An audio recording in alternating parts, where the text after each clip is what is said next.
মনে রাখবেন, কষ্টের খাতা যার জীবনে খুলে যায়, সফলতার দোয়ার তার জীবনে খুলে যায়।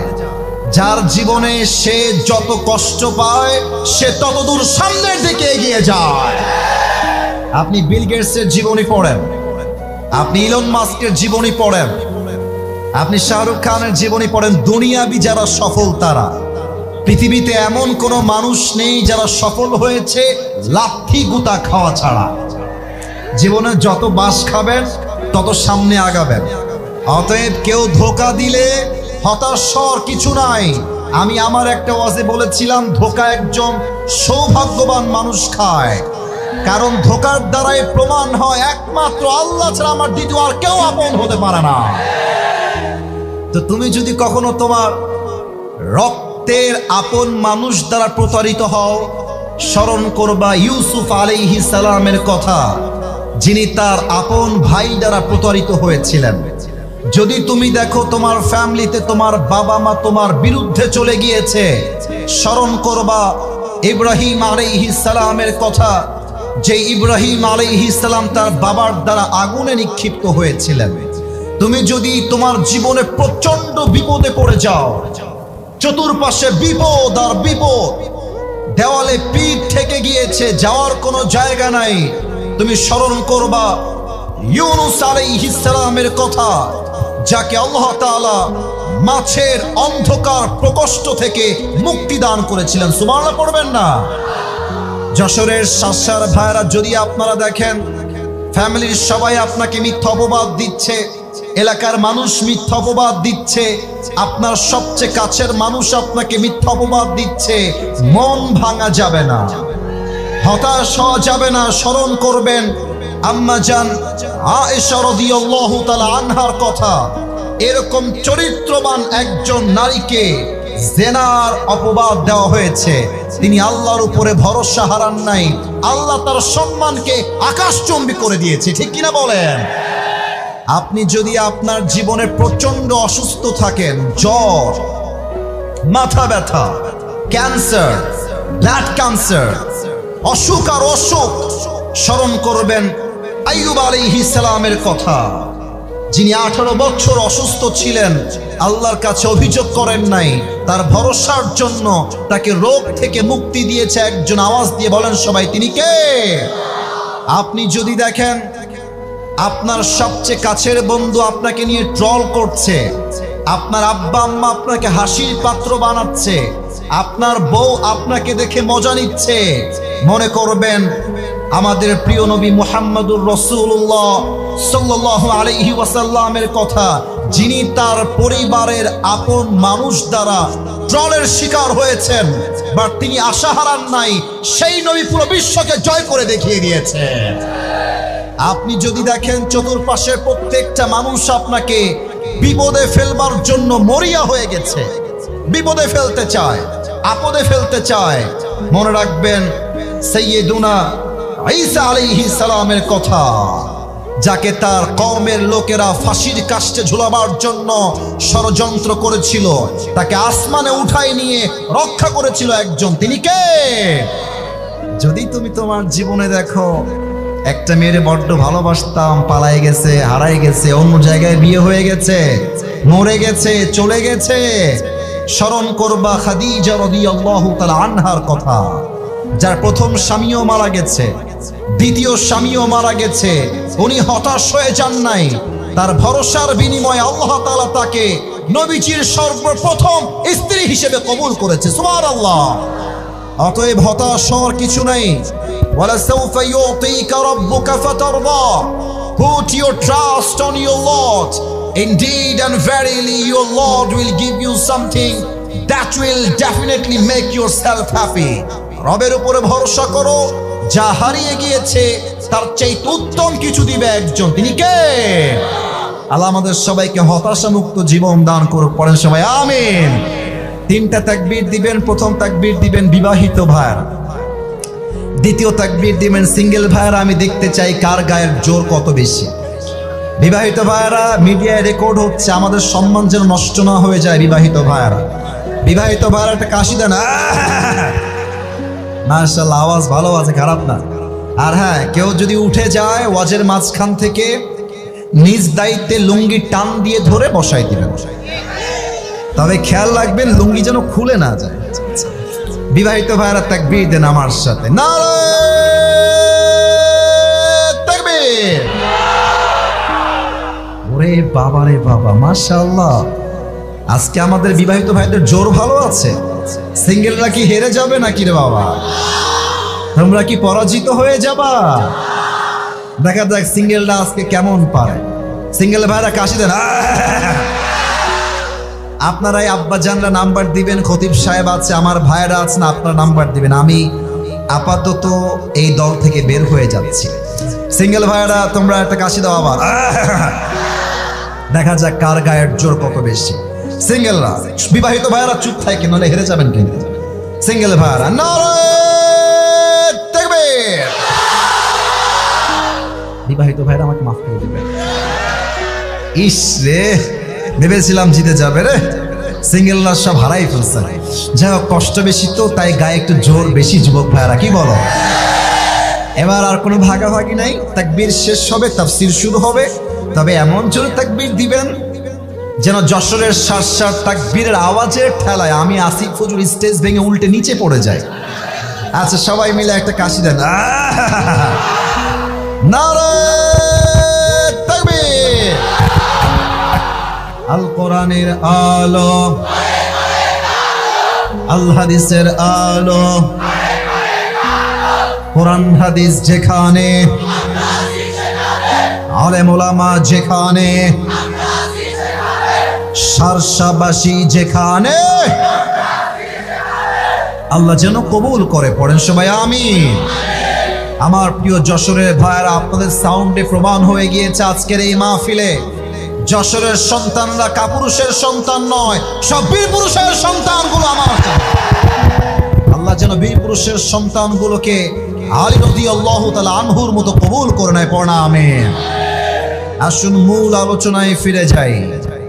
বলেন তো সবাই, আমরা আল্লাহর সবচাইতে কাছের প্রিয় বন্ধু হতে চাই কি চাই না?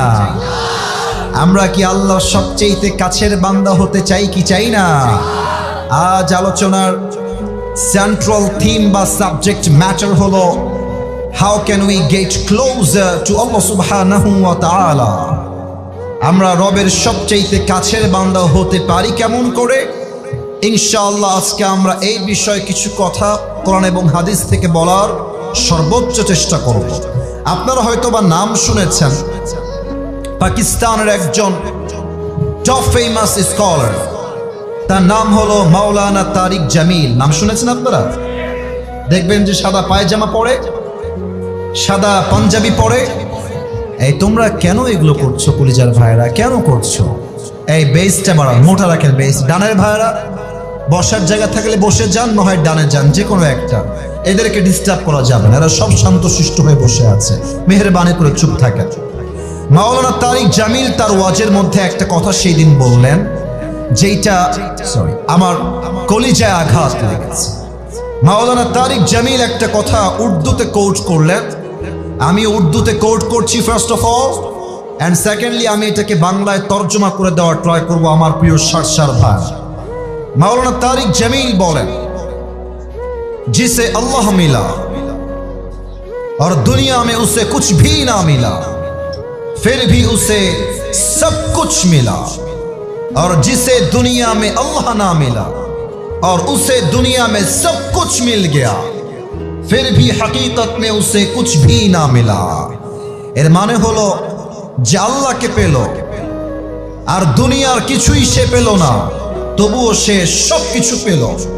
আর যে আল্লাহকে পেল না আর দুনিয়ার সব কিছুই সে অর্জন করে ফেললো, তবুও সে আসলে কিছুই অর্জন করতে পারলো না। ঠিক কিনা বলে? আল্লাহ মিলা তো সব কুছ মিলা, আল্লাহ না মিলা তো কুছ ভি না মিলা। দ্য মেইন ডেস্টিনেশন ইজ আল্লাহ সুবহানাহু ওয়া তাআলা। আল্লাহ তাআলাকে যে পেয়েছে সে তার জীবনের সবকিছু অর্জন করতে পেরেছে। এবার আসুন আমরা আল্লাহকে পাওয়ার জন্য 7টা আমল আজকে জানবো। শার্শার ভাইরা আমার 7টা আঙ্গুল দেখবেন সবাই। এবার আমাকে জবাব দেন, আল্লাহকে পাওয়ার জন্য আজ এই মাহফিলে আমরা কয়টা আমল জানবো? আওয়াজটা সারসার হয় নাই, যশোরের হয় নাই। কয়টা? আরো জোরে, কয়টা? এক নাম্বার আমল হলো, যেই বান্দা আল্লাহর সবচেয়ে প্রিয় এবং খাঁটি বান্দা হতে চায়, প্রথম শর্ত হলো you have to clean your heart.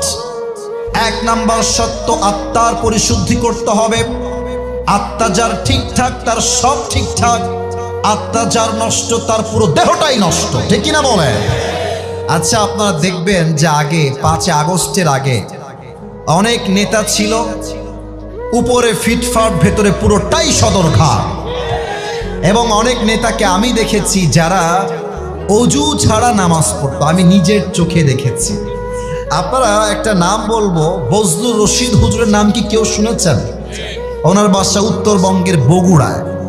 উনি একটা মাহফিল করতে গিয়েছেন, হয়তো বা টাঙ্গাইল বা সিরাজগঞ্জে, যে কোনো একটা জেলায় তিনি গিয়েছেন। তো রাত বাজে 12টা, এক নেতা এসেছে মাহফিলে অংশগ্রহণ করবার জন্য অতিথি হিসেবে। তো নেতা সাহেব যখন এসেছে, কিছু চামচা থাকে, নেতার সব সময় থাকে, স্লোগান দিচ্ছে, আমার নেতার আগমন, শুভেচ্ছা, স্বাগত। আমার নেতার চরিত্র ফুলের মতো পবিত্র, নামাজ পড়ে না এক ওয়াক্ত। তো নেতা সাহেব এসেছেন, এসে হুজুরের ডান দিকে, আমার হুজুর যেমন আমার ডান দিকে বসে আছেন, এখানে বসে গেছেন নেতা সাহেব। এসে বলছে, ওই কমিটির লোকেরা, আমাকে এখনই মাইক দেওয়া লাগবে, আমার সময় নাই, আমাকে বাহিরে যাওয়া লাগবে। তো মাইকটা তাকে দিয়েছে। নেতা সাহেব সালাম কালাম কিছু নাই, প্রথমেই শুরু করেছে, আমার ভাইরা, নামাজ নামাজ নামাজ, নামাজ ছাড়া জীবনে কোনো গতি নাই, নামাজই একমাত্র সফলতার মাপকাঠি। এত নামাজ নামাজ বলছে, হুজুর তো তাকে অবাক হয়ে গেছে, আর বলছে, হুজুর यार ये तो जन्नत से भाग के दुनिया में आई है, এত ভালো নেতা তো আমি আজীবনেও দেখি নাই। তো নেতা সাহেব ওয়াজ করে নেমে গেছে নিজ দিয়ে। নেতার একজন চামচা ছিল হুজুরের পেছনে দাঁড়িয়ে দাঁড়িয়ে নেতার প্রোটোকল দিচ্ছিল। তো নেতা সাহেব যখন ডান দিক দিয়ে নেমে গিয়েছে, হুজুর বলছে, আজকে আমার খবর নেওয়াই লাগবে নেতা আসলেই নামাজ পড়ে কিনা। তো যেই চামচা পেছনে ছিল ওর হাত ধরছে, এই বেটা এদিকে আয়। রে, তোর নেতা যে পরিমাণ নামাজের কথা কইল, কমপক্ষে তো 70-80 রাকাত তাহাজ্জুদ অবশ্যই পড়ে। কিরে, কি খবর বল নেতা? তো ছেলে বলছে, হুজুর এটা মুখে বলা যাবে না, কানে কানে বলতে হবে। তো হুজুরের কানে কানে ছেলেটা বলছে, হুজুর, এটা বগুড়ার ভাষায় বলছি, আপনারা আবার রাগ টাগ কইলেন না। ছেলেটা বলছে, হুজুর কিসের 70 রাকাত তাহাজ্জুদ? এই নেতার সঙ্গে 5 দিন একসঙ্গে আছি, ভোট সামনে, এই শালা এক ওয়াক্ত নামাজে পড়ে না। তার মানে কি বুঝলেন? নেতার উপরে ফিটফাট, কিন্তু নেতার ভেতর আত্মাটাই নষ্ট। যুবক ভাড়া, ঠিক কিনা বলো? তবে এই আত্মা হলো 3 প্রকার। বলতে হবে সবাইকে, কয় প্রকার? ও সরি সরি সরি, একটা ভুল হয়ে গেছে আমার, একটা সরি, খুবই দুঃখিত। আমি আপনাদের জন্য একটা গিফট নিয়ে আসছি, বলতে ভুলে গেছিলাম, সরি। এটার জন্য আমি আন্তরিকভাবে দুঃখিত, পরিবেশ সামলাতে গিয়ে ভুলে গেছি। আমি আমার নিজের একটা টুপি নিয়ে আসছি গিফট দেওয়ার জন্য, নিবেন আপনারা? যুবকরা আমার টুপি বড্ড ভালোবাসে। কেন ভালোবাসে এটা তাদের ব্যক্তিগত ব্যাপার। তবে যাওয়ার সময় অনেকে টুপি চায় আমার কাছে, যে টুপি দেন। তো এই টুপিটা আজকে যে কোনো একজনকে হাদিয়া দিব। শর্ত একটা, জাস্ট একটাই শর্ত, একটা শর্ত মানলেই টুপি তোমার হয়ে যাবে। শর্ত একটা, শোনো, আমি যে 7টা আমল কোরআন থেকে হাদিস থেকে রেফারেন্স ভিত্তিক বলবো, তুমি চাইলে মোবাইল ফোনে নোট করতে পারো, অথবা তুমি চাইলে কাগজে কলমেও লিখতে পারো, অথবা তুমি চাইলে ব্রেইন দিয়ে মুখস্থ করতে পারো। আমি শেষে গিয়ে বলবো 7টা আমল কে বলতে পারবে, দাঁড়িয়ে যাবা, বলে দিবা, এই টুপি আমি আসিফ হুজুর তোমাকে পড়ায় দিব। আর একটা কথা, এটা কিন্তু কোনো নর্মাল দোকানের টুপি না, না এটা ভাব নিচ্ছি না, অহংকার না, এটা আমি নিজে আমার নিজের জন্য অর্ডার দিয়ে পাকিস্তানের কোম্পানি থেকে নিজে নিয়ে আসছি, পাকিস্তান থেকে অর্ডার দিয়ে। দাম অনেক বেশি, দাম বলা উদ্দেশ্য নয়, হাদিয়া দাম কম হোক কিংবা বেশি হোক, হাদিয়ার মান অলওয়েজ হায়ার লেভেলের, ঠিক আছে কিনা বলো? তো এই টুপিটা যে কোনো একজনকে দিব। 7টা আমলের কথা শুরু হয়েছে, কেউ যেন ডান বাম না হয়, সবাই তাকবীর দেন, নারে তাকবীর। এই আত্মা হলো মোট 3 প্রকার। 1 নাম্বার হলো সুস্থ আত্মা, 2 নাম্বার অসুস্থ আত্মা, 3 নাম্বার হলো মৃত আত্মা। সুস্থ আত্মা কাকে বলে? সারসার ভাইরা দিল দিয়ে শুনবেন। যেই মনে অহংকার নাই, হিংসা নাই, বিদ্বেষ নাই, এটা হলো সুস্থ আত্মা। অসুস্থ আত্মা কাকে বলে? বোঝার জন্য একটা এক্সাম্পল দিব, উদাহরণ দিব, মন দিয়ে শোনেন। আমরা যেই সালে আছি এটা হচ্ছে 2025 সাল। মুরব্বীরা আমার কথা খুব ভালো বুঝবেন, আমার মায়েরা কথাটা ভালো বুঝবেন যুবকদের চাইতে। এই পয়েন্টে 1925 সাল যখন ছিল, আগের 50 বছর 100 বছর আগের কথা। এখন তো যশোর এত উন্নত, মেডিকেল, হসপিটাল, ক্লিনিক, কোনো অভাব নাই। 100 বছর আগে কি এরকম ক্লিনিক, মেডিকেল, হসপিটাল ছিল যশোরের ভাইয়েরা? ছিল না। তখন ছিল কি? কবিরাজ, ওঝা বা আমরা বলি হাকিম, এটাই ছিল তৎকালীন সময়। এই যে কান্টুপিওয়ালা, এই ছেলে কই যাও? তো কি করতে আসছো মাহফিলে বেটা? এই যশোরের ছেলে আমরা, ভালোবাসতেও যে ধমক দিত আমরা জানি, ঠিক কিনা বলে? ও আমার চোখে পড়ে গেছে। খবরদার সাহস করবেন না। 12টা পর্যন্ত সময় নিয়েছি, টাইম আপ করব না। আমার রুলস দেওয়া আছে কমিটিকে, 1 ঘন্টার বেশি ওয়াজ আমি করি না। কারণ হচ্ছে ফজর নামাজটা মিস হয়ে যায়। আমি এসেছি 10:45-এ। মেহেরবানি করে আমাকে 12টা পর্যন্ত সময় না দিয়ে একটা মুরব্বী, একটা যুবক মাঠ ছাড়তে পারবে না, ঠিক কিনা বলে? তখনকার যুগে যদি সাপে কেউ কাটা খেত, সাপের কামড়, তো সে ওঝার কাছে আসত, এসে বলতো, স্যার আমার হাতে তো সাপে কেটে দিয়েছে, চিকিৎসা দরকার আমার। তো ওঝা কি করতেন? আমার হাতে পিরিজ দেখা যায়, কথা বলতে হবে, দেখা যায়। ওঝা একটা ফ্রিজ নিয়ে আসতেন, ফ্রিজের একদিকে মরিচ রাখতেন, মরিচ বাটা, আর একদিকে লবণ বাটা রাখতেন। বলতেন, এই যুবক এদিকে আসো, তোমার জিহ্বাটা বের করো। যুবকটা জিহ্বা বের করত। ওঝা এখান থেকে মরিচটা নিয়ে তার জিহ্বায় দিত আর বলতো, এই সাপে কাটার যুবক, তোমার মরিচের ঝাল কেমন লাগে বলো। তো যুবকটা যদি বলতো যে স্যার আমার কাছে তো মরিচের স্বাদটা কেমন যেন পাইনসা লাগে, ঝাল লাগে না, তখন ওঝা সাহেব বুঝে ফেলতেন যে এটা কোনো ধরা সাপ নয়, এটা কোনো বিষহীন সাপ নয়, বরং বিষাক্ত সাপের ছোবল লেগেছে, ঠিক কিনা বলেন? ওঝা বুঝতেন কেমন করে? কারণ সাপে কামড় দিলে মানুষের দেহের সর্বপ্রথম ক্ষতি হয়, জিহ্বার স্বাদ মরে যায়। কোনটা লবণ, কোনটা মরিচ, কোনটা ঝাল, কোনটা মিষ্টি, তখন মানুষ আর টের পায় না। আল্লাহর হাবিব বলেছেন, মানুষের জীবনে সাপের চাইতে বিষাক্ত জিনিস হলো শয়তান। সাপের কামড় খেলে মানুষের যেমন জিহ্বার স্বাদ নষ্ট হয়ে যায়, শয়তানের ওয়াসওয়াসায় পড়লে মানুষের ঈমানের স্বাদ নষ্ট হয়ে যায়। তখন বোরকা পড়তেও ভাল লাগে, পার্কে গিয়ে প্রেম করতেও ভাল লাগে, তখন মুরব্বী আব্বাজানদের দাড়ি রাখতেও ভাল লাগে, মসজিদের সভাপতি হইতেও ভাল লাগে, আবার সুদের টাকা খাইতেও ভাল লাগে। হ্যাঁ, অসুস্থ দিন, ভালো কোনটা খারাপ কোনটা আর টের পায় না, ঈমানের স্বাদ নষ্ট হয়ে যায়। 2 নাম্বার অসুস্থ আত্মা। 3 নাম্বার আরো বড় মারাত্মক। আমি তো বলি যে যদি আপনি আমার পুরো ওয়াজটাকে ভাগ করেন পার্সেন্ট দিয়ে, এখন যেইটা বলবো এটা পুরো ওয়াজের 50% পুরো ওয়াজের। 3 নাম্বার হলো মৃত আত্মা। মৃত আত্মা কারা? আল্লাহ বলছেন কোরআনে, আমার ভুল বলার কোনো অপশন নাই, আল্লাহ বলছেন মৃত আত্মা যাদের আত্মা, আল্লাহ বলছেন উলাইকা কাল আনআম বাল হুম আদাল, এরা হচ্ছে চতুষ্পদ জন্তুর মতো। আল্লাহ এটাই বলে ক্ষান্ত হন নাই, আল্লাহ বলছেন বাল হুম আদাল, এই মৃত আত্মার মানুষগুলো কুকুরের চাইতে নিকৃষ্ট। এই কলিজার ভাড়া, আচ্ছা বলেন তো পৃথিবীতে সৃষ্টির সেরা জীব কারা? মাশাআল্লাহ, রাইট আনসার। বলেন সবাই কারা? মানুষ।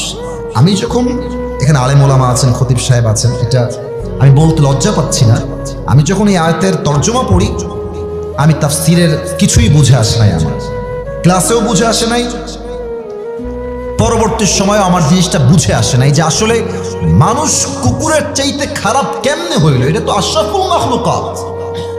একদিন ঢাকার কুমিল্লায় প্রোগ্রাম ছিল, ঢাকার গাজীপুর হয়ে আমি কুমিল্লায় যাচ্ছিলাম, ঢাকা পার হবো আর কি, গাজীপুরে আমি ছিলাম। তো মোবাইলটা খুলে ইউটিউবে গেলাম যে একটু ওয়াজ শুনি, টাইমের মূল্যায়ন করার চেষ্টা করি।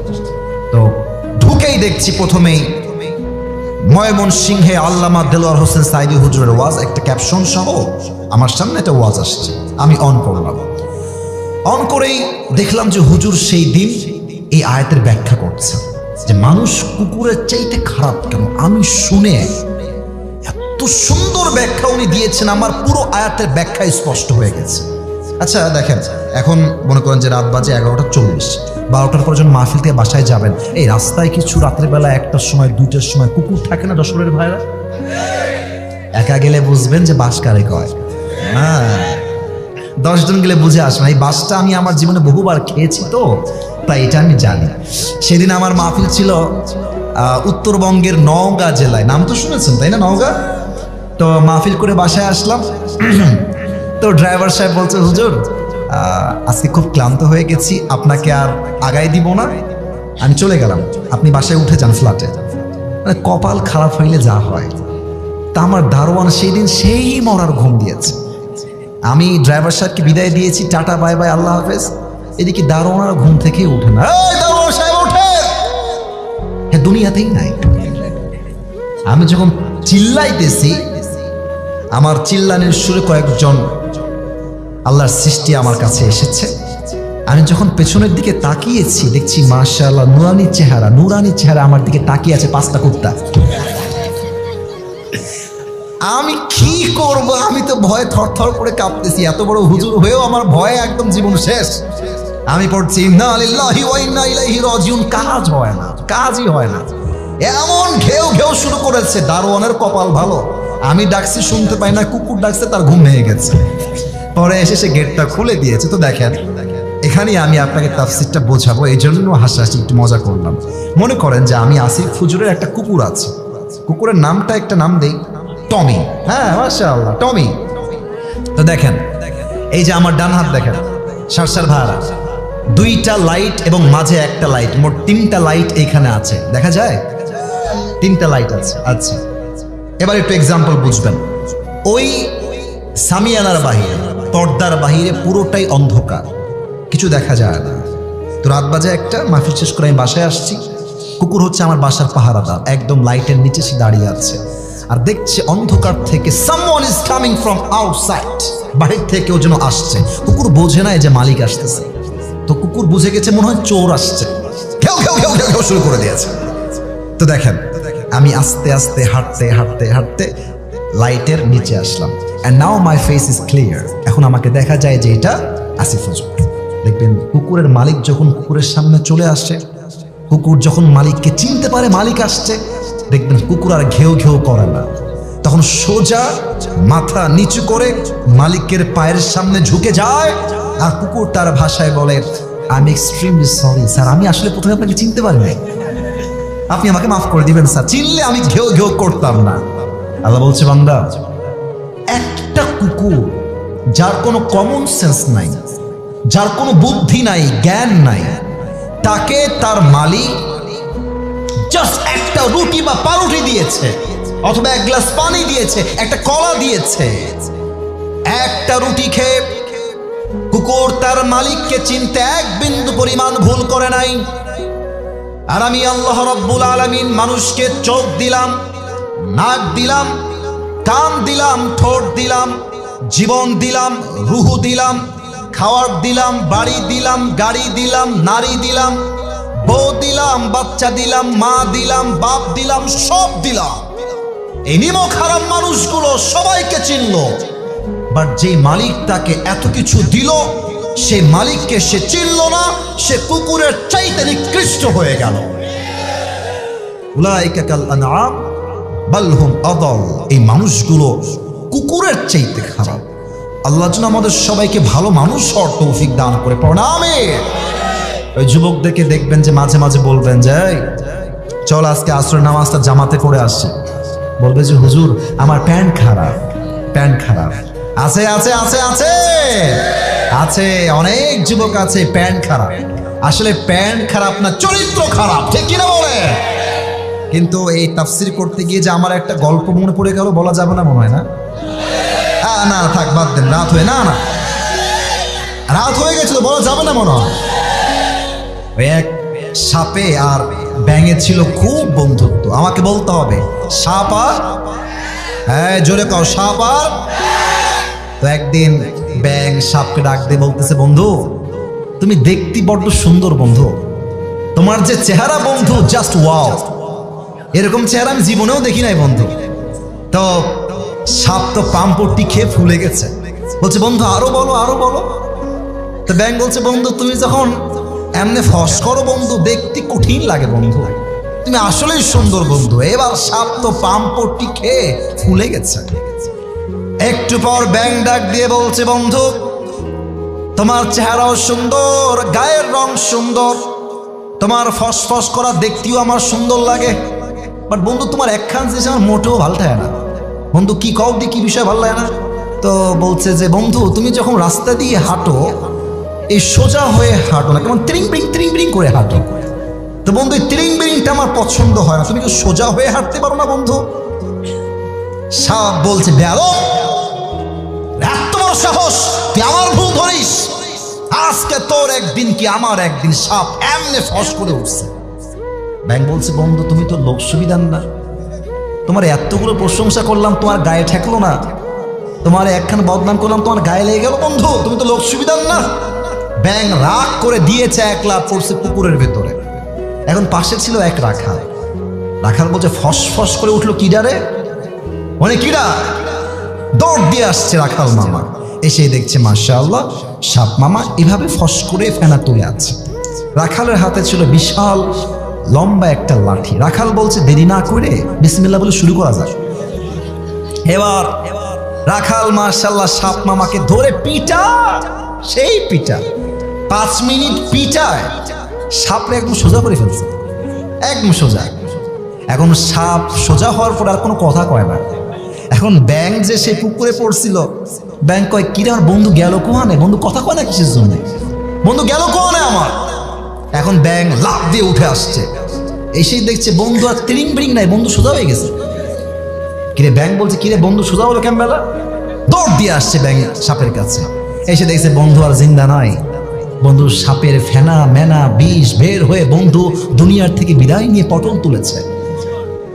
এবার ব্যাঙ বলছে, বন্ধু আপনি সেই সোজা হইলেন, তবে ফেনা থাকতে আর সোজা হইতে পারলেন না, ফেনা বের হয়ে সোজা হইলেন, ঠিক কিনা বলে? তো যুবক তুমি একদিন নামাজি হবা, একদিন তুমি হারাম থেকে বের হয়ে আসবা, তবে ওই যে যৌবনের বিষ বড় মারাত্মক বিষ, এই বিষ হাজার হাজার যুবককে ফজরের নামাজটা জামাতের সঙ্গে পড়তে দেয় না, ঠিক কিনা বলে? বলে 1 নাম্বার, আপনার আত্মা পরিশুদ্ধি করবেন 1 সপ্তাহের জন্য, আওয়াজ দিয়ে বলেন সবাই তিনি কে? 2 নাম্বার আমল হলো, যেই বান্দা আল্লাহর কাছের বান্দা হতে চায়, কুল ইন কুনতুম তুহিব্বুনাল্লাহ ফাত্তাবিউনি ইউহিব্বুকুমুল্লাহ। আল্লাহ তাআলা বলছেন, নবী আপনি বলে দেন, তারা যদি আমি আল্লাহর ভালোবাসা চায়, তারা যদি আমি আল্লাহর কাছের বান্দা হতে চায়, তারা যেন আপনাকে ভালোবাসে, যে আপনাকে ভালোবাসবে তাকে আমি আল্লাহ নিজেই ভালোবাসবো। সুবহানাল্লাহ। এবার একটা রিভিউ চাই সবার থেকে। এই যুবক ভাইরা, মুরব্বীরা, মায়েরা বোনেরা দরকার নেই, আপনারা বললেই হবে। এই যে আমার মুখে মাইকটা একটু হটাই, এটার নাম কি? ডানে আওয়াজ আছে, এটার নাম কি? আচ্ছা আপনারা যতটুকু আমাকে দেখা যায়, যতটুকু দেখা যায় আমাকে বলেন তো, এই দাড়িটা নবীর সুন্নাহের ভালোবাসা আমি আসিফ হুজুর রেখেছি, সত্য কথা ওয়াল্লাহি আল্লাহকে সাক্ষী রেখে বললাম, আমাকে দাড়ি রেখে কোনোভাবে আনস্মার্ট লাগতেছে না? এটা তো আস্তে হয়ে গেল, আনস্মার্ট লাগতেছে? যুবকরা একমত হবে আমার সাথে, কিছু মেয়ে দেখবা এই দাড়ি দেখলে কেমন যেন চুলকানি শুরু হয়ে যায়, দাড়ি এরা পছন্দ করতে চায় না। বলবে দাড়ি রেখে যখন বিয়ে করতে যাবা, মেয়ে দেখতে যাবা, দেখবা মেয়েটা বলবে, আচ্ছা দাড়িটা কি কাটলে হয় না? আপনাকে দেখতে কেমন যেন মুরব্বী চাচা চাচা লাগছে, একটু কাটলে ভালো হতো। তুমি কি বলবা আজকে ওয়াজ শিখে নাও, বলবা আমি আমার নবীর ভালোবাসায় দাড়ি রেখেছি, যেই মেয়ে আমাকে দাড়ির জন্য বিয়ে করতে চায় না সে আমার বউ হওয়ার যোগ্যতাই রাখে না। এবার বলেন তো আমার নবীর মুখে লম্বা লম্বা চাপ দাড়ি ছিল কি ছিল না? আমার নবীর মতো সুন্দর এই তল্লাটে দ্বিতীয় আর কেউ কি হতে পারে?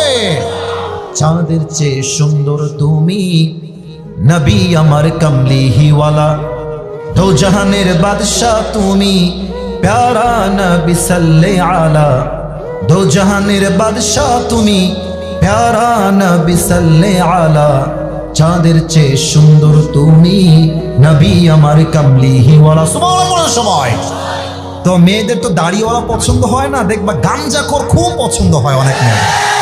না যশোরের এরকম মেয়ে নাই, নাই নাই নাই, যশোরের এরকম মেয়ে আরে নাই রে ভাই। আল্লাহ থাকলে হেদায়েত দান করে পড়েন সবাই আমিন। যারা গাঞ্জাখোর পছন্দ করে এরা সেই লেভেলের বাস খায়, কারণ গাঞ্জাখোর তো নিজের জীবনের মূল্য নিজেই বুঝে নাও, তার বইয়ের মূল্য বুঝবে কেমন করে? আমি আমার বন্ধুদেরকে বলবো টাকার চিন্তা বাদ দিয়ে দেন, গাঞ্জাখোরকে পছন্দ করা বাদ দিয়ে দেন, বিয়ের জন্য একমাত্র নবীর আদর্শবান যুবককে আপনার বিয়ে করতে হবে। যুবক ভাই, আল্লাহ মেয়েদেরকে বোঝার তৌফিক দান করুন, পড়েন সবাই আমিন। দুইটা আমল হলো, আর পাঁচটা আমল আছে। রাত বাজে 12:11:52, আর পাঁচটা আমল বলা যায় নাকি যায় না? 3-4 জন লোক আমার বলার পরেও উঠে গেছে, এটা আমি স্বচক্ষে দেখেও চুপ ছিলাম। কারণ হলো সবাই কিন্তু আসলে ওয়াজ শুনতে মাহফিলে আসে না, কেউ কেউ আসে বক্তার চেহারা দেখার জন্য, মাহফিলে ভাজা খাওয়ার জন্য, তাই না যুবক ভাইরা? বাট এখন যারা এসেছে 1 ঘন্টা ধরে বসে আছে, এরা আসিফ হুজুরের চেহারা দেখার জন্য আসে নাই, একমাত্র আল্লাহর জন্য মাহফিলে অংশগ্রহণ করেছে। 3 নাম্বার আমল হলো নামাজ। নামাজ নাই যার, ইমান নাই তার, নামাজ নাই যার, আল্লাহর বন্ধু হবে না তার। আপনারা সবাই আজহারি হুজুরের নানা শ্বশুর নাম হচ্ছে গোলাম সরওয়ার সাইদি হুজুর, নাম শুনেছেন? আমার চাইতে আরো সুন্দর চেহারা ওনার, 50 বছর প্লাস তার বয়স। উনি একটা কথা প্রায় বলতেন, নামাজ নাই যার, ইমান নাই তার, নামাজ নাই যার, মুসলমান হিসেবে পরিচয় দেওয়ার কোন যোগ্যতার নাই যশোরের ভাড়া আমার, ঠিক কিনা বলে? এবার একটা প্রশ্ন করবো, উত্তর দেন। এই একদম চুপচাপ, এদিকে বলেন তো, ইসলামের দ্বিতীয় খলিফা কি নাম ছিল?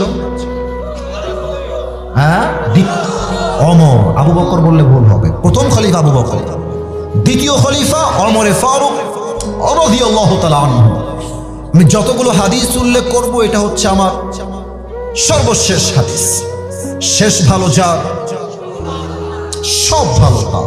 এই হাদিসটা আমার কলিজার থেকে শ্রবণ করবেন। ওমরে ফারুকের কাছে একজন যুবক আসছে, তার নাম হচ্ছে আবু লু'লু আল মাজুসি, সে একজন আগুনের পূজারী। এসে বলছে, ওমর তোমার কাছে তো অভিযোগ নিয়ে আসছি, আমার অভিযোগটা তোমাকে শুনতে হবে। বলছে কি অভিযোগ বলো আমাকে।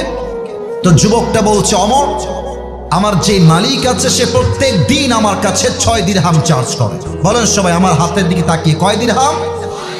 তো আপনি এটা কমায় দেন, 2 দিরহাম করে দেন, আমি এত দিরহাম দিতে পারবো না, কমায় দেন। তো ওমরে ফারুক বলছে ঠিক আছে কমায় দিব, তবে আমাকে জানতে হবে যে তুমি কি ব্যবসা করো, তোমার জবের উৎস কোথায়, আয় করো কেমন করে। ওই যুবক ডাক দিয়ে বলছে, ইয়া খলিফাতুল মুসলিমিন, আমার ব্যবসার সোর্স হলো খঞ্জর বা চাকু। প্রত্যেকটা আরব সর্দারের জন্য আমি সবসময় চাকু তৈরি করি, বিশাল লম্বা লম্বা খঞ্জর।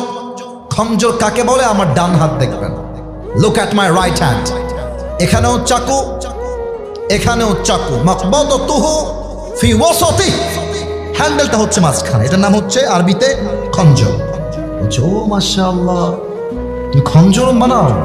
তোমার তো 1 টাকার ব্যবসা নয়, লাখ লাখ টাকার ব্যবসা। এই মিয়া, তোমার তো 6 দিরহাম নয়, তোমার তো 10 দিরহাম চার্জ হওয়ার কথা। এই কথা শুনে কাফেরটা রেগে মেগে ফায়ার। হ্যাঁ ওমর, সবাই যেহেতু মুসলমান ঘরের সন্তান, তাই তুমি সবার বেলায় নরম, আর আমি যেহেতু কাফের, তাই তুমি আমার বেলায় গরম, তাই না ওমর? এবার দেখেন কাফেরটা কি বলছে। আমরা মাঝে মাঝে হুমকি দেই না, তোকে দেখে নিব রে। ওই কাফেরটা হুমকি দিচ্ছে, ওমর তোমাকে আমি দেখে নিব, এই হুমকি দিয়ে বের হয়ে যাচ্ছে, এদিকে তাকাচ্ছে, বের হয়ে যাচ্ছে। আর ওমর ওর দিকে তাকায় আছে, বেটা তুই কারে হুমকি দিস? তাকায় আছে। মানে যাওয়ার সময় বলছে, ওমর আমি তোমাকে হত্যা করেছিলাম, হুমকি দিয়ে বের হয়ে গেছে। সারা রাত মিলে ওমরে ফারুককে হত্যা করবার জন্য এই কাফের বিশাল লম্বা একটা খঞ্জর বানিয়েছে। যশোরের সারসার ভাইরা, হাদিসটা বুঝতে চাইলে আমার দিকে তাকান, আমার পেটের ডান দিকে, যতটুকু দেখা যায় পেটের ডান দিক দেখা। প্রত্যেকটা আরব সর্দারের পেটের এই ডান দিকের এই জায়গাতে একটা খাপ থাকতো, ছুরি রাখার খাপ। শত্রুপক্ষকে অ্যাটাক করবার জন্য অথবা শত্রুপক্ষের অ্যাটাককে ডিফেন্স করার জন্য তারা ছুরি ব্যবহার করত, ডানে থাকতো খাপ। তো ওই যুবকটা বিশাল লম্বা খঞ্জর বানিয়ে খাপটা পেটের ডান দিকে রেখেছে। এখন প্ল্যান করছে, আমি যদি এভাবেই হত্যা করতে যাই আমি হত্যা করতে পারবো না। প্ল্যান করছে কেমনে মারা যায়। এবার দেখেন তো আমার দিকে, এইটা আমার গায়ে কি, এই যে বুঝেও কথা কচ্ছেন না কিসের জন্য ভাই, কন এটা কি? চাদর। দেখেন আমি হাদিসটাকে অভিনয় করে বোঝাচ্ছি। ওই কাফেরটা পেটের ডান দিকে ছুরি রেখেছে, একটা চাদর নিয়ে আসছে বিশাল লম্বা, চাদরটাকে এমনে ঝুলিয়েছে মেয়েদের নেকাবের মতো। ঝুলানোর পরে এই ডানের যে অংশ চাদরের, এই যে ডান দিক দেখেন, এইটাকে সোজা মেয়েদের নেকাবের মতো পুরো মুখ ঢেকে ফেলেছে। কেউ তার চেহারা দেখতে পাচ্ছে না, জাস্ট চোখ দেখা যায়। ফজরের আজান যখন হয়ে গেল, অন্ধকার রাত, ওই কাফের একজন মুনাফিকের ছদ্মবেশে ওমরে ফারুকের পেছনে মুসল্লি হয়ে নামাজ পড়তে আসছে। ওমরে ফারুক যখন মসজিদে প্রবেশ করলেন, ডাক দিয়ে বলছেন, ও সাহাবা একরাম শোনো শোনো, সফু সুফুফাকুম, কাতার সোজা করো, কাঁধে কাঁধ মিলিয়ে দাঁড়াও, আল্লাহু আকবার। ওমরে ফারুক নামাজ শুরু করলেন, সানা পড়লেন, সূরা ফাতিহা পড়লেন, এরপরে তিনি কিরাত মিলালেন। এবার তিনি আল্লাহু আকবার রুকুতে গিয়েছেন। যখন তিনি রুকুতে গিয়েছেন, পেছন থেকে ওই কাফের চাদরটাকে এমনে ধরে উড়াই দিয়েছে, আর ওমরের সামনে চলে আসছে, আর পেট থেকে লম্বা ছুরিটা বের করে এমনে তাক করে ধরে আছে। ওমরে ফারুক জাস্ট বলবে সামিআল্লাহু লিমান হামিদা, সঙ্গে সঙ্গে ওমরের পেটে সে আঘাত করবে। একদম ও পেটে দাঁড়িয়ে আছে। ওমরে ফারুক রাদিয়াল্লাহু তাআলা আনহু পড়ছেন সুবহান রাব্বিয়াল আযীম, সুবহান রাব্বিয়াল আযীম। তাসবিহ পাঠ যখন শেষ হয়ে গেল, ওমরে ফারুক রাদিয়াল্লাহু তাআলা আনহু পড়লেন সামিআল্লাহু লিমান হামিদা। জাস্ট উঠেছেন, ওই কাফেরটা খঞ্জর দিয়ে ওমরে ফারুকের পেটের এখান থেকে শুরু করে এই পর্যন্ত একটা কোপ দিয়েছে, এখান থেকে নিয়ে আবার একটা দিয়েছে, এখান থেকে ধরে আবার একটা পোষ দিয়েছে। তিনটা চাকুর আঘাতে হাদিসে আসছে ওমরে ফারুকের পেটটা কেটে নাড়ি ভুড়ি সবগুলো বাহিরে বের হয়ে গেছে। আর ওমরে ফারুক নামাজের মাঝে চিৎকার দিয়ে বলছেন, কতালানি আলকা, কতালানি আলকা, আমাকে একটা কুকুর হত্যা করেছে, কে কোথায় আছে, বাঁচাও আমাকে। অজ্ঞান হয়ে পড়ে গিয়েছে। ওই কাফেরটা ওমরকে হত্যা করে পেছন দিক দিয়ে পালায় যাচ্ছে, পেছন দিক থেকে কাতার দিয়ে। 7 জন সাহাবী মিলে তাকে ধরতে গেছে, ধর, ও যেন পালিয়ে না যায়। যখন ধরতে গেছে, কেমনে বলবো হাদিসটা আপনাকে, ওই কাফের তার খঞ্জরটা এমনে ধরে যাকে সামনে পেয়েছে, কারো নাকের উপরে, কারো গলার উপরে, কারো বুকের উপরে, কারো পেটের উপরে এমনে এমনে ছুরি চালাইছে, যাকে যেমনে পাইছে অমনি আঘাত করেছে। 7 জন সাহাবী ছুরির আঘাত খেয়ে নামাজরত অবস্থায় শহীদ হয়ে গিয়েছে। আর ওমরে ফারুক অজ্ঞান হয়ে পড়ে আছে। কোনো মতো ওনাকে নিয়ে ডান দিকে নিয়ে গেছে। নামাজ যখন শেষ হয়ে গেছে, সব সাহাবীরা দৌড় দিয়ে আসছে, ডাক্তারগুলো দৌড় দিয়ে আসছে, ওমরকে বাঁচাও। লম্বা ঘটনা শর্টকাটে বলছি। 2 জন ডাক্তার এসে ওমরে ফারুক রাদিয়াল্লাহু তাআলা আনহুর পেছন থেকে পিঠটা ধরে এমনি উঠিয়েছেন, হালকা করে উঠিয়েছেন। এবার ওমর ফারুক রাদিয়াল্লাহু তাআলা আনহুর দুইটা ঠোঁট, একটা নিচের দিকে দিয়েছেন আর একটা উপরের দিকে দিয়ে ঠোঁটটা হালকা করে ফাঁকা করেছেন মুখে পানি দেওয়ার জন্য। এবার একটা পানির পেয়ালা নিয়ে এসে ওমর ফারুক রাদিয়াল্লাহু তাআলা আনহুর মুখের ভিতরে পানি দিয়েছে। আমি কেমনে বলবো যশোরের ভাইরা, ওমর ফারুক রাদিয়াল্লাহু তাআলা আনহুর গলা দিয়ে পানি নেমে, বুক দিয়ে পানি নেমে, পুরো পেট কেটে পানিগুলো গল গল করে রাস্তায় বের হয়ে পড়ে গেছে। সব দুধ পানি সব বের হয়ে যায়। সাহাবা একরাম বুঝে গেছে ওমর ফারুক হয়তো আর কখনো বেঁচে ফিরবেন না, এই তো তিনার হায়াত শেষ। একজন সাহাবী দূর থেকে দেখছেন যে ওমর ফারুক তার চোখটা জাস্ট, আমার চোখ দেখলে আপনাকে আমি বুঝাইতে সক্ষম হব, আমি চশমা খুলেছি চোখটা দেখেন, জাস্ট চোখটা, আচ্ছা আচ্ছা থাক চিল্লাবেন না, একদম ছোট্ট করে খুলেছে। আর এক সাহাবী দৌড় দিয়ে আসছে, মা লেখাই ওমর, হে ওমর আপনার কি হয়েছে, কি লাগবে আমাকে বলেন। ওমর ফারুক কোনো কথাই বলছেন না, জাস্ট বলছেন কান ঠোঁট, কান ঠোঁট, কান ঠোঁট, তোমার কানটা আমার ঠোঁটের কাছে নিয়ে আসো, ফিস ফিস করে কথা বল। কানটা পেতে দিয়েছে, ভাবছে আমাকে হয়তো বলবে এই সাহাবী এটা আমার শেষ কথা, আমার বউকে তোমরা দেখে রেখো, সন্তানকে দেখে রেখো, রাষ্ট্রের সব সম্পত্তি দেখে রেখো আমার মৃত্যুর পরে, এই চিন্তা করে কানটা বাড়িয়ে দিয়েছে। আর ওমর ফারুক তার জীবনের শেষ মুহূর্তে একটা কথাই জবান দিয়ে বললেন, এই সাহাবী আসল্লান নাস, আসল্লান নাস, আমি ওমর যখন ছুরির আঘাত খেয়ে অজ্ঞান হয়ে গেলাম, আমাকে জাস্ট একটা খবর দাও, আমার অজ্ঞান হওয়ার পরে সাহাবায়ে কেরামরা ওই নামাজটা জামাতের সঙ্গে আদায় করেছে কিনা। এত আস্তে সুবহানাল্লাহ পড়লেন।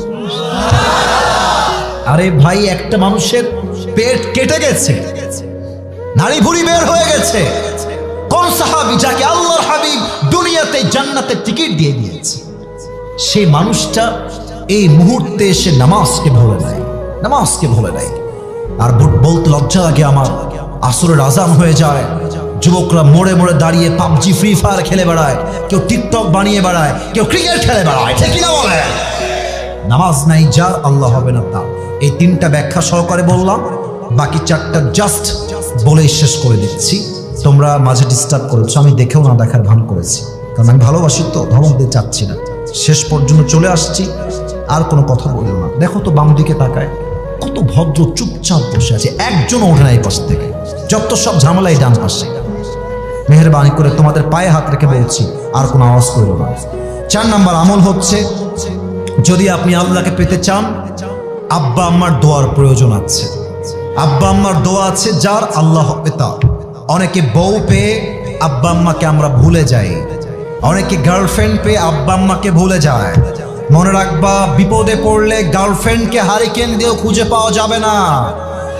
বিপদে একমাত্র আব্বা ছাড়া, মা ছাড়া কাউকে খুঁজে পাওয়া যায় না। যশোরের ভাড়া, রিদাউর রাব্বি ফি রিদাইল ওয়ালিদাইন ওয়া সাখতুর রাব্বি ফি সাখতিল ওয়ালিদাইন। আব্বা আম্মা খুশি, আল্লাহ খুশি, আব্বা আম্মা নারাজ, আল্লাহ নারাজ। 4 নাম্বার। 5 নাম্বার, আগে একটা কথা বলতে চাই, ভুল হলে ধরায় দিবেন, ভুল হলে। 5 নাম্বার আমল বলার আগে আমার মনে হয় এই বাম থেকে নিয়ে এই পুরো এই পর্যন্ত আমার হুজুর সহ, আমার ভাইরা সহ, আমরা সবাই, মনে হয় যে আমার ব্যক্তিগত কথা, ভুল হলে ঠিক নয়, ভুলই বলবেন। আমার মনে হয় আমরা সবাই এখানে যারা এসেছি, আমরা সবাই বড়লোক ঘরের সন্তান নই, আমরা সব মধ্যবিত্ত পরিবারের সন্তান। আমার কোনো একটা ওয়াজে তোমরা হয়তো বা শুনেছো, আমি নট শিওর, আমি একটা ওয়াজে বলেছিলাম যে মধ্যবিত্ত পরিবারের সন্তান মানেই হচ্ছে এক একটা ব্র্যান্ড।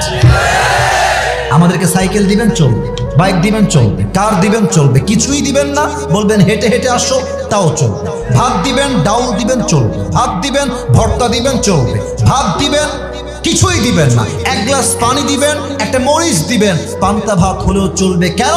আমি মধ্যবিত্ত পরিবারের সন্তান।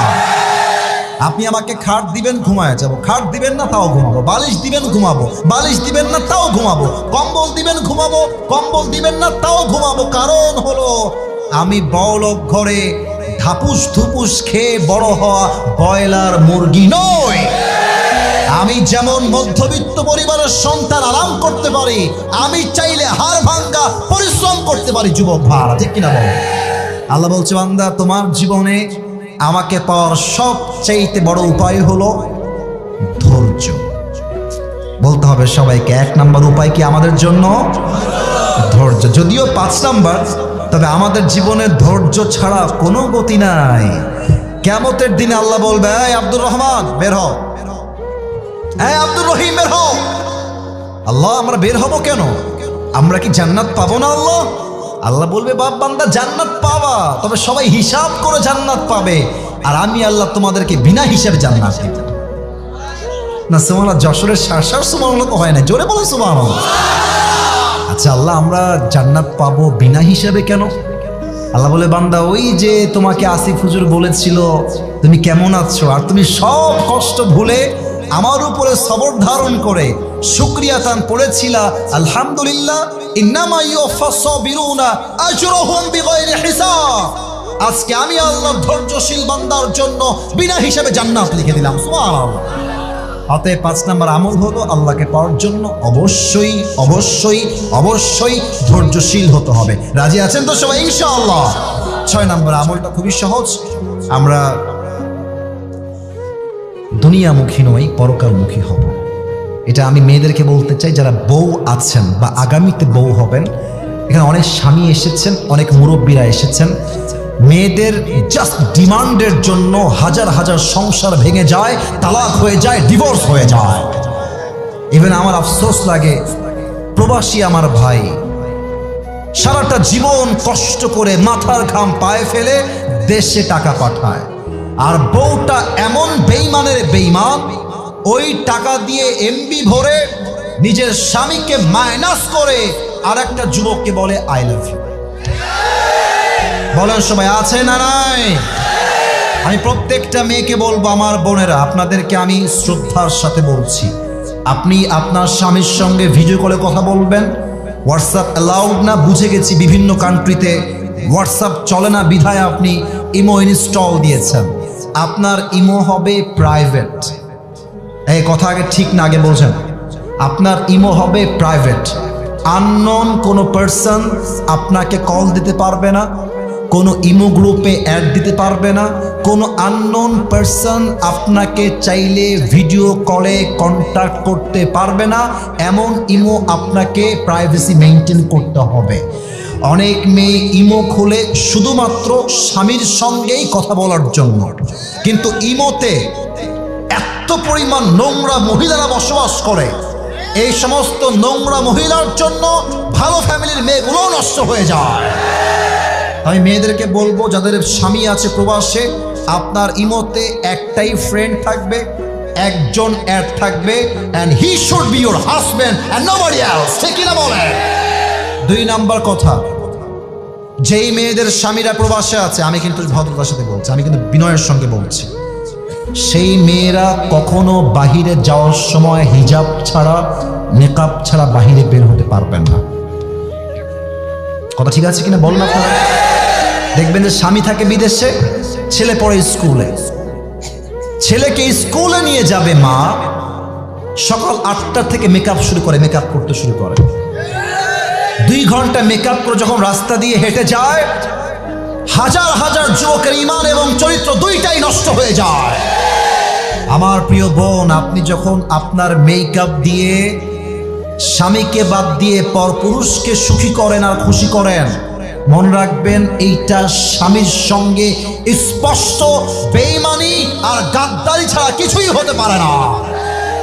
আর যারা প্রবাসে গিয়েছেন, প্রবাসে যারা আছেন স্বামীরা, আপনাদেরকে বলবো, আপনার বউ যদি বলে তুমি না আসলে আমার চরিত্র ঠিক থাকবে না, তুমি চলে আসো, আমি আপনাকে হাদিস দিয়ে বলছি, আপনি আসতে বাধ্য, আপনাকে আসতে হবে। এর কারণ কি ঠিক না, আগে বোঝেন কারণটা কি? কারণ যেই ইনকাম করতে গিয়ে আমার বউয়ের চরিত্র নষ্ট হবে, সতীত্ব নষ্ট হবে, ওই ইনকামের মাথায় আমি লাথি মারি যুবক ভাই, আছে কিনা বলো? দরকার হলে দেশে আমি ভ্যান চালায় খাবো, ঝালমুড়ি বেচে খাবো, রিক্সা চালাই খাবো, ধানের খেতে কাজ করে খাবো, তবে আমি এমন কোনো কাজ করব না যেই কাজ করলে আমার বউয়ের চরিত্র নষ্ট হয়ে যায়। ঠিক কিনা বলেন? আল্লাহ প্রত্যেকটা মেয়েকে পরকালমুখী স্ত্রী হওয়ার তৌফিক দান করুন। পড়েন সবাই আমিন।